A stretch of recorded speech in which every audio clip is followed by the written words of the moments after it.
Hey everyone, it's Taylor, and today I'm going to be providing a lecture portion of my educational program on patient positioning in the operating room. I had hoped that we could have done this in person as a group. However, with all the staffing shortages and the craziness of our surgery schedules, it just simply was not feasible. So I decided to create this PowerPoint and send it out via email for you all to view at a time that works best for you. Incorrect patient positioning is a huge problem that can result in serious injuries to our patients. Patients are often given sedation and anesthesia while in the OR and rely on the staff to position them in a way that will not cause them any harm while they're asleep. Therefore, it's super important that we stay up to date on exactly how we can do this.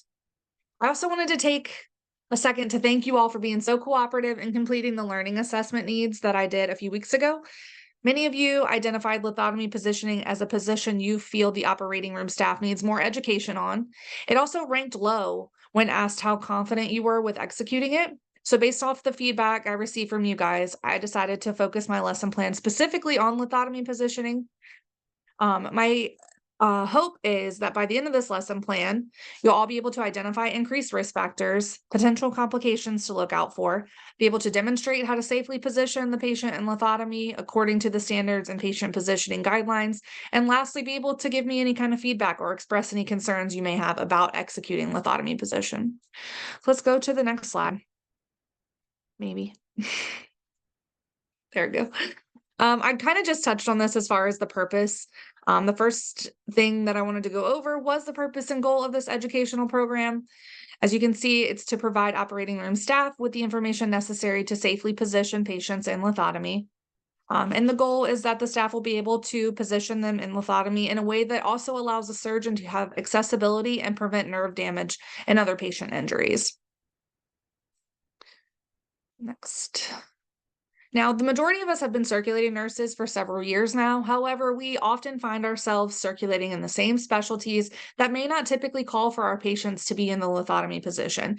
So, I did want to recap exactly what lithotomy position was and when it's most used.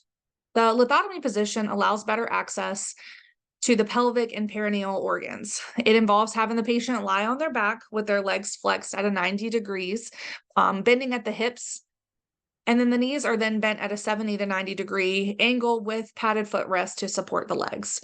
And you see this most commonly used in any kind of gynecological exams or surgeries, any rectal or urologist exams or surgeries, and it's very commonly seen in childbirth.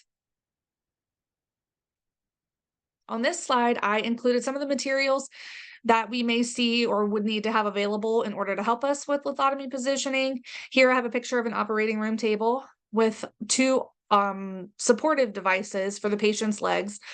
The one on the left is the yellow fins, and the one on the right is the candy canes.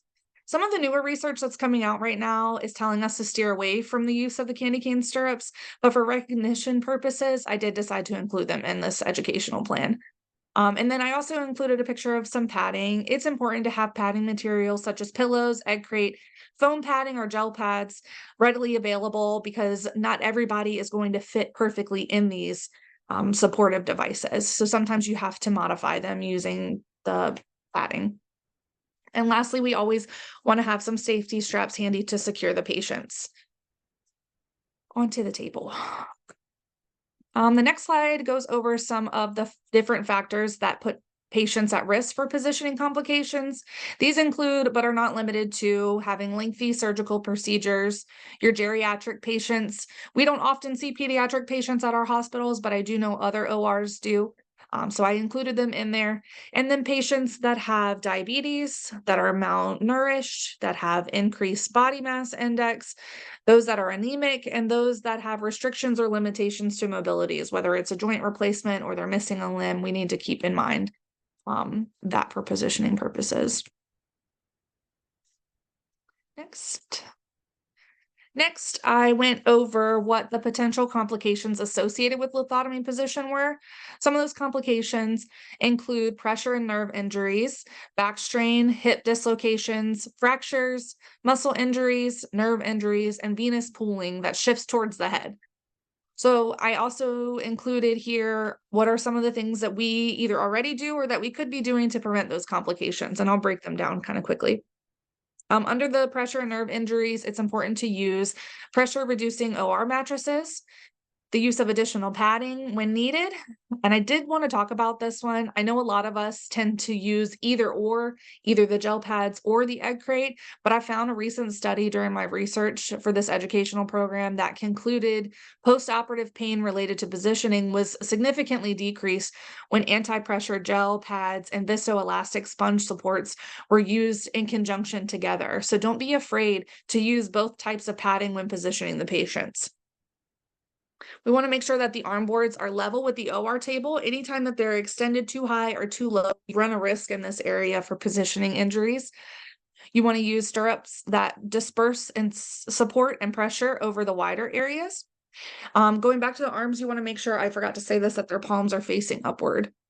You want to check distal pulses before and after positioning in order to gauge how they withstood that position at the end of the procedure. It's also very important. Sometimes we do require the arms to be tucked versus extended. So it's very important to only tuck the arms with the IVs and then when you absolutely have to, and it's absolutely necessary. If you are to do this, you need to do it with extreme caution because this has caused a lot of IV infiltrations to go unnoticed for several hours, which will result in consequences for the patient. So it's worth having a discussion with your surgeon about the necessity of their arms being extended versus being tucked. Moving on to the back strain portion, the legs should be raised simultaneously with two partners to prevent strain on the patient's back. The patient's buttocks should be even with the edge of the OR and should not be hanging off the bed or the edge of the torso section of the bed.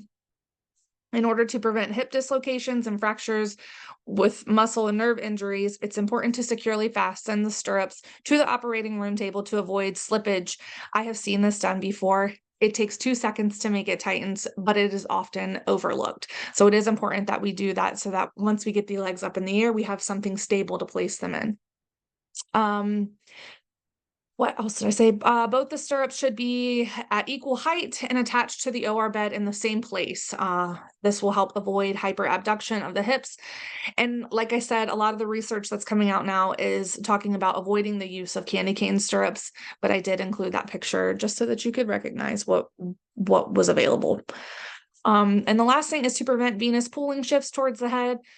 It's important to provide slow, smooth postural transitions to diminish cardiovascular effects. Again, always using two people. All right, let's go to the next slide. Once the patients are off to sleep and we're ready to actually position them, we must follow these instructions step by step.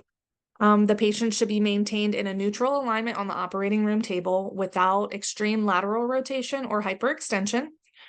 Arms may be extended on padded arm boards with additional padding use as needed. The bony prominences and areas that are more vulnerable to skin and neurovascular pressure or trauma should be padded. Pressure should be distributed evenly and not concentrated on one point. It's important to make sure that the stirrups are securely fastened to the side rails of the OR bed and that both stirrups are at equal height and attached to the OR bed at the same level. The patient's legs should be raised simultaneously, which requires two people so that both legs are supported throughout this entire movement. Each person should grasp the sole of the foot with one hand and then support the calf near the knee with the other. The legs should be raised and the knees flexed in a very slow, smooth movement. Once the legs are secured in the stirrups, the leg mattress of the OR bed is then removed, and we can ensure that the patient's buttocks is even with the edge of the bed. When repositioning back to a supine position after the procedure, it's important to also do this slowly and smoothly, supporting the body alignment and monitoring the physiological responses, again, with the use of two people. And at that point, it's important, once they're back in a supine position, to visually inspect the skin for any changes, particularly around those areas that may have been under pressure, and then obviously document and communicate those changes. I did decide to include some post-operative things to assess after lithotomy that maybe extend beyond the OR. Like I said, we're having a lot of staffing shortages, so some of our staff has been utilized in a PACU department where we're now helping those patients coming out of surgeries. So I just included a little bit more in-depth assessment that we may need to look out for. Obviously, we're going to inquire about any pain. At this point, the patient may be just starting to wake up, so it's important to talk to them about if they are having any pain, where it's at, the nature of the pain, if they're experiencing any numbness, weakness, tingling after having been in the lithotomy position. Look for any kind of edema or swelling. Is it palpable? Compartment syndrome is one of the things that we also look for too. So if you do start to see signs of that, just palpate it and compare it to what you saw visually going into the procedure and check for tenderness. This last slide, I decided to include a YouTube video showing how to position in lithotomy. I know that it is a little dated. However, the content and the execution of the video are well made and very informative, so I did include it here in my slides. Please take a moment to watch that. And that concludes the lecture portion of this educational program. I would love for everyone to reach out to me within the next week to discuss any questions or feedback that they may have. I've also set up a patient mannequin in an empty operating room to allow you to be evaluated on the return demonstration portion of this education. Thank you all so much for your participation. I look forward to talking to you all and going over any questions you have. Appreciate you. Thanks.